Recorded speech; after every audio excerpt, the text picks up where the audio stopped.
राधे कृष्ण। बद्रिकाश्रम में नारायण के प्रति नारद जी का प्रश्न। सौती जी कहते हैं, सोनक जी, देवर्षि नारद ने नारायण ऋषि के आश्चर्यमय आश्रम को देखा, जो वीर के वनों से सुशोभित था। नाना प्रकार के वृक्षों और फलों से भरे हुए उस आश्रम में कोयल की मीठी तान मुखरित हो रही थी।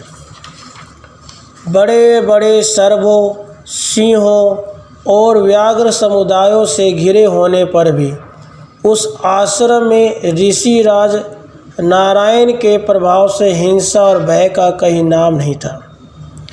वह विशाल वन जन साधारण के लिए अगम्य और स्वर्ग से भी अधिक मनोहर था। वहाँ नारद जी ने देखा, ऋषि परवर नारायण मुनियों की सभा में रत्नमय सिंहासन पर विराजमान है। उनका रूप बड़ा मनोहर है और वे योगियों के गुरु हैं। श्री कृष्ण स्वरूप परमेश्वर परब्रह्म का जप करते हुए नारायण मुनि का दर्शन करके ब्रह्मपुत्र नारद ने उन्हें प्रणाम किया। उन्हें आया देख नारायण ने सहसा उठकर हृदय से लगा लिया और उत्तम आशीर्वाद प्रदान किया। साथ ही स्नेह पूर्वक कुशल समाचार पूछा और आतिथ्य सत्कार किया। फिर नारद जी को भी उन्होंने रमणीय रत्नमय सिंहासन पर बिठाया।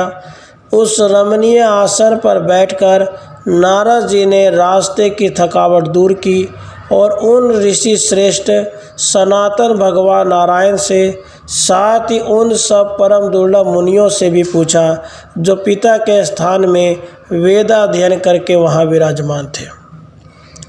नारद जी बोले, प्रभो, योगीश्वर शंकर से ज्ञान और मंत्र का उपदेश पाकर भी मेरा मन तृप्त नहीं हो रहा है, क्योंकि वह बड़ा चंचल है और इसे रोकना अत्यंत कठिन है।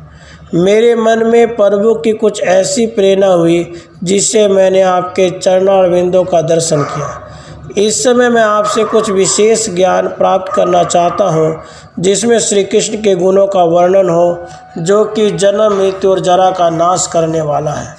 भगवान ब्रह्मा, विष्णु और शिव आदि देवता, देवराज इंद्र, मुनि और विद्वान मनु किसका चिंतन करते हैं?